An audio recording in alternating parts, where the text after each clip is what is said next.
A paz do Senhor, irmãos, vamos orar. Senhor Deus, muito obrigado pela oportunidade de estarmos estudando a Tua Palavra, que nós possamos, ó Deus, aprender o que significa bênção dobrada, que nós possamos viver na bênção dobrada para a glória do Teu nome. Nós pedimos a Tua bênção para que abra o nosso entendimento, nossa disposição, nossa fé, para que possamos receber a Tua Palavra e guardá-la no coração, para a glória do Teu nome. Oramos no nome de Jesus. Amém. Muito bem, meus irmãos. Hoje é a parte 3, né? Nós vamos começar com o texto de 2 Reis, capítulo 2, versículo 9. A parte B é a resposta de Eliseu. Eu vou falar da parte A daqui em seguida. Mas Eliseu responde à pergunta de Elias: o que queres que eu te faça? Ele fala: eu quero sua vida duplicada na minha. Quero ser um homem de Deus igual a você. A Bíblia, a mensagem. E a tradução que a gente conhece bastante: quero receber por herança a porção dobrada do seu espírito. Ok? Isso aconteceu porque Elias, né, no 2a, ele pergunta para Eliseu. Elias pergunta ao discípulo Eliseu: o que eu posso fazer em seu favor antes que eu seja levado para longe de você? E Eliseu então respondeu, né, quero receber porção dobrada do seu espírito. Não é à toa que a Bíblia registra 14 milagres de Elias e 28 milagres de Eliseu, né? Porque ele de fato tinha a porção dobrada do espírito de Elias. Meus irmãos, nós não medimos, apesar da Bíblia registrar isso, nós não medimos a bênção da porção dobrada pelo nosso sucesso. O sucesso, na verdade, é quando nós passamos para outro aquilo que nós vivemos. Então, o sucesso é a sucessão. Está aqui um desenho de aquela corrida, revezamento 4x4, né? Alguém tem que passar o bastão para frente. Então, a medida do sucesso de Elias não se encontra nos seus 14 milagres que ele realizou, mas sim em assistir a próxima geração fazer coisas que ele jamais tinha sonhado. Ideia interessante, né? Por isso que Jesus também preparou os seus discípulos e disse que eles iam fazer coisas maiores do que ele. Glória a Deus pela sucessão. Glória a Deus por essa busca, né, da bênção dobrada, né? O legado não é medido por aquilo que realizamos em vida, mas por aqueles que treinamos por nossa corrente de mentoreamento. Talvez tenha palavra aqui que você tenha até dificuldade de falar. Eu nunca vi essa palavra mentorear. Mas, na verdade, um pai tem que passar para o filho e nós cristãos temos que passar para outra geração a nossa vida com Deus, né? Que Deus nos ajude a viver assim, né? E a oração é a chave para tudo isso, né? Elias foi a porção dobrada de Eliseu e Eliseu foi a bênção dobrada de Elias. Olha que interessante, né? E aí vem a pergunta, né? Você é a porção dobrada de quem, né? Você vai passar algo para o outro, né? E esse outro vai estar duplamente com você, vai ter 2 vezes o que você teve. Quem é esse outro que você está preparando para a vida? Seus filhos? É o seu cônjuge? Né? É alguma pessoa da igreja? Algum irmão, né, que você está treinando, você de alguma forma está usando seus talentos? Né? E a pergunta também: quem é a sua porção dobrada? De quem você recebeu? Você recebeu de quem? De quem você está recebendo? Né? Quem que você está atento e aprendendo? Né? Então, que Deus te abençoe para que você possa encontrar a resposta a essas 2 perguntas na sua vida. Né? Então, a oração é a chave. A bênção de Deus, as bênçãos de Deus não dependem da nossa capacidade de combinar as 27 letras do alfabeto. Não é oração bonita que você tem que fazer. Você tem que fazer uma oração que vale a pena, né? Deus não está nervoso nem preocupado e nós não deveríamos também ficar nervoso nem preocupado.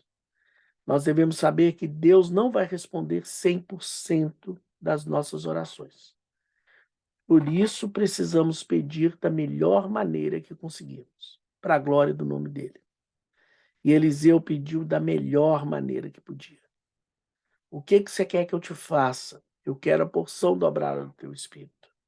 Deus perguntou para Salomão, o que você quer que eu te faça? Ele falou, eu quero que o Senhor me dê sabedoria. Então, que Deus possa nos mover para fazermos o pedido da melhor maneira que pudermos. John Knox, que implantou o presbiterianismo na Escócia, né? Conta-se que a liderança da igreja, entre eles Calvino, estava mandando os missionários, designando os missionários para o mundo todo. E sobrou um missionário, John Knox, ele foi o último. E sobrou um lugar apenas para ele ir, daqueles que eles haviam planejado, que era a Escócia. John Knox foi para a Escócia. E a oração dele era, Deus, dá-me a Escócia ou tira a minha vida. E Deus deu a Escócia para ele, porque a Escócia se converteu a partir da pregação desse homem de Deus. Então,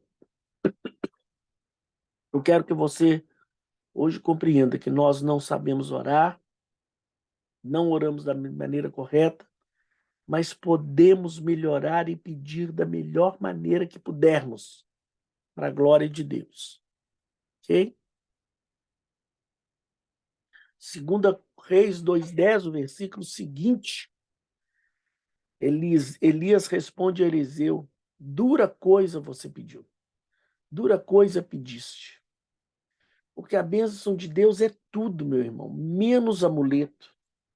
Eu não preciso ter a bênção de Deus para ter minha casa protegida, eu não preciso ter a bênção de Deus para não ter doença, eu não preciso ter a bênção de Deus para ter sucesso financeiro.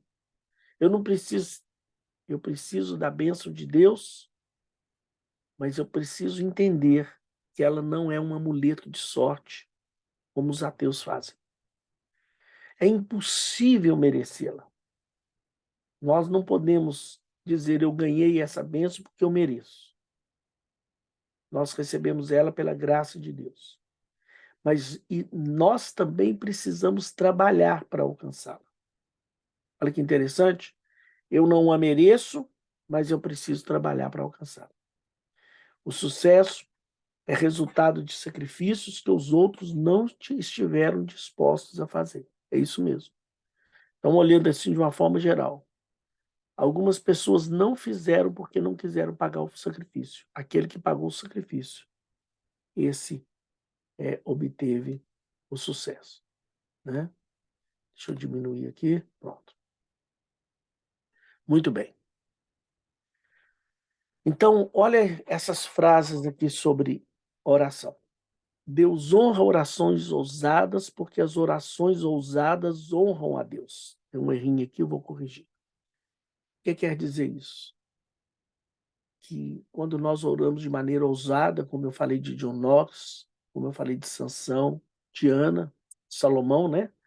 De Sansão também, lá na beira da morte, de Ana, que pediu um filho, essas orações honraram a Deus, e por isso Deus responde essas orações, né? Deus honra elas, respondendo. Né? Eu tenho que orar como se dependesse de Deus e trabalhar como se dependesse de nós. Esse é o segredo. 1 Coríntios 3:6. Eu plantei, Apolo regou, mas Deus deu o crescimento. Então, vamos primeiro dizer o que oração dobrada não é. O que bênção dobrada não é, né? Deixa eu corrigir aqui, né? Vamos voltar lá, depois eu corrijo, né? A bênção dobrada não é a pregação da prosperidade. Então, se você estiver ouvindo alguém pregando prosperidade, fuja. Não é isso. Não é ali que você vai encontrar a bênção dobrada. Bênção dobrada não é saúde, nem riqueza, nem prosperidade. Não é 200% de retorno do investimento. Meus irmãos, nós precisamos entender e não rejeitar a bênção dobrada em razão do mau uso dela. Tem gente que está usando ela para pregar prosperidade, tem gente que está usando ela para falar de saúde, riqueza e prosperidade, de lucros nos investimentos, mas não é por causa disso que eu vou deixá-la de lado. Ela é importante e eu tenho que conhecê-la e buscá-la. Na verdade, a bênção dobrada é algo muito maior e muito melhor do que tudo isso que está listado aqui nesse slide. Que Deus nos abençoe, né? A Bíblia fala de bênção dobrada. Então, eu estou citando aqui 3 textos. O primeiro, em Isaías 61:7. Em lugar da vergonha que sofreu, meu povo receberá porção dupla, 2 vezes do que no texto, né? E ao invés da humilhação, ele se regozijará em sua herança, pois herdará porção dobrada em sua terra e terá alegria eterna. Timóteo, Paulo escreve a Timóteo 5,17, 1 Timóteo, e diz: os presbíteros que governem bem sejam estimados por dignos de duplicada honra, principalmente os que trabalham na palavra e na doutrina. Ele está instruindo Timóteo, aqueles líderes que se esmeram na doutrina, que sabem, que governem bem a casa de Deus, sejam honrados com dupla honra. E Zacarias 9:2, um versículo muito bonito, nós vamos falar daqui a pouco dele de novo. Voltai à fortaleza, ó presos de esperança. Também hoje vos anuncio que vos restaurarei em dobro. Aleluia por isso, né? Bênção de Deus para a nossa vida. Meus irmãos, Zacarias 9:12, né, fala de presos da esperança. Eles foram prisioneiros porque foram levados cativos. Mas para Deus eles são presos da esperança porque Deus escolheu dar a eles a porção dobrada. Então, o rótulo de Deus é diferente, né? Os homens podem dizer é um prisioneiro, é um fraco, é um pequeno, mas Deus nos chama de prisioneiros da esperança. Zacarias 2:8, Deus chama o seu povo, a nós, a sua igreja, de menino dos olhos de Deus. Deuteronômio 10:15 diz que nós somos o alvo da afeição divina.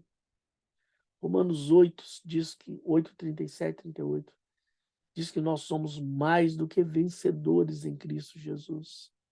Então, meus irmãos, o assunto da bênção dobrada é um assunto que nós precisamos aprender. Ainda dá tempo, né? Agora, nós temos que tomar cuidado. Não transformar princípios bíblicos em equações matemáticas. Nós não vamos fazendo conta. Não vamos contar quantos converteram, quantos que foram, quanto de dinheiro. Não é fazer conta, não. Né? Os princípios bíblicos de bênção dobrada, ele pode transcender a nossa existência. Nós somos limitados. Né? Agora, também precisamos não subestimar as bênçãos de Deus. O que é subestimar as bênçãos de Deus? Eu não considerar ela na medida que eu estou andando e caminhando com Jesus. Deus não muda. Deus não muda. Hebreus 13:8. Então, se ele prometeu, ele vai cumprir. E essa frase eu gosto muito. Não importa quão difícil que algo seja, se Deus prometeu, ele vai fazer. Então, se ele prometeu bênção dobrada para nós, nós teremos bênção dobrada em nome de Jesus. Né? Muito bem. Porque todas, olha esse texto de 2 Coríntios 1:20. Porque todas quantas promessas há de Deus são nele sim e por ele o amém, para a glória de Deus por nós. 2 Coríntios 1:20. Então, Jesus é a garantia que todas as promessas de Deus hão de se cumprir em nós. Toda a Bíblia, toda a bênção da Bíblia faz parte da nossa herança, toda. Né? E para receber a bênção, né, nós temos que começar de joelhos diante da cruz. Nós temos que terminar lançando a nossa coroa diante do trono. Está lá em Apocalipse. Que os anciãos, 24 anciãos, vão tirar a sua coroa e vão entregar ao Cordeiro que é digno de toda honra e glória. Então, primeiro nós nos ajoelhamos diante a cruz, né? Nós entregamos a nossa vida para Jesus. E a promessa é que nós vamos passar a eternidade com Deus, né? Agora, entre o dia que a gente entrega a vida para Jesus e o dia que lá na glória nós estivermos na presença dele, nesse meio tempo, nós temos que passar a bênção adiante, como fez todos os homens e mulheres de Deus na história, né? E o melhor está por vir. Olha a história de Jó. No saí do ventre da minha mãe, no tornarei para lá, o Senhor Deus e o Senhor tomou, bendito seja o nome do Senhor. Jó, no início do livro, capítulo 1, versículo 21. E Jó 42, 10.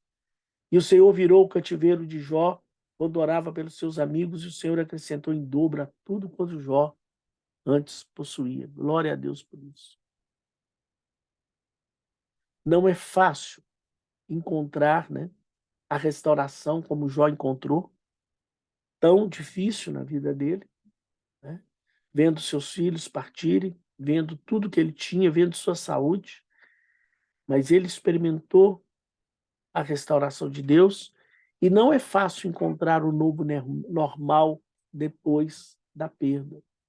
Nós também temos perda na nossa vida. Nós também temos derrotas na nossa vida. E não é fácil, mas é possível para a glória de Deus. Primeiro, nós não podemos ficar escondendo o nosso sofrimento. Isso vai só piorar a nossa dor. Nós precisamos derramar a nossa dor diante do Senhor, em oração. Segundo, a paz de Deus nos ajuda a administrar essa dor. A paz de Deus que excede todo entendimento. Glória a Deus por isso. Terceiro, creia que Deus deseja abençoar você. Quarto, Jesus nos dá um relacionamento real com Deus. Nós temos esse privilégio. E Jesus nos dá o perdão. Nós não precisamos de mais nada. Glória a Deus por isso, né? Por fim, Romanos 8, 28. Todas as coisas, absolutamente todas, contribuem para o bem daqueles que amam a Deus. Então, o que eu e você precisamos fazer é entregar nossa vida para Jesus agora e todos os dias, para a glória do nome dele. O seu desafio é assistir esses vídeos, não só esse, mas os vídeos da sua igreja, né? O seu desafio é aprender, o seu desafio é perguntar e comentar, o seu desafio é querer ser bênção para abençoar. Vamos orar. Senhor Deus, eu agradeço, Senhor, pela oportunidade que estivemos aqui. Que esse estudo de hoje, ó Deus, possa nos levar a tomar uma decisão firme em favor da Tua vontade. E nós possamos nos render ao Senhor, para a glória e louvor do Teu nome. Nós oramos no nome de Jesus. Amém. Meus irmãos, então Deus abençoe e nos encontramos domingo, se Deus assim o permitir.